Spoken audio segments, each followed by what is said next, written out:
Hello and welcome to another episode of Andy's Daily Biscuits. Yeah, today's Monday, the 1st of July. And even though today is National Jokes Day, I believe, this little trivia thing is not a joke. So in Iceland, if you name someone, by law, it has to be on what I believe is called the National Persons Registration or something along those lines. So they have an actual database of names that you can choose from for naming someone, and it's a big list. But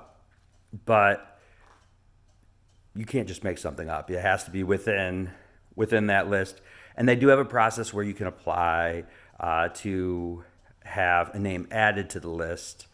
But they have some rules and restrictions with it, and it's legit a governing legal issue. You cannot name someone a name that is not on that list. That has to be reported, which I have mixed feelings on that part. I mean, I guess it means that if someone named their kid something inappropriate, they don't have to actually be called that because it's not legal there.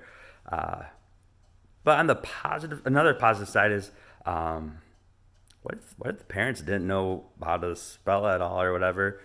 And they can go to the register's list, like, yeah, oh, it's with a Y. Okay, so Andy's with a Y. Well, I wasn't sure, it could have been with an I, or so it just covers the people that in that scenario as well. But it really restricts you on creativity. So I'm torn on it, but nonetheless, Iceland has that as a law, as a rule, basically for names. And I will attach a link to that website, their actual website, the English version of it. So you will be able to read about the rules and restrictions on that. It's kind of fascinating. And I originally heard that from a book I read. I think it was 1144 Fun Random Facts, which, by the way, the book only had 1141 because 3 of them repeated. But that was one of them, and I just fact checked it a couple days ago, and sure enough, it's a real thing. So that's your Daily Biscuit for today. Have a good one.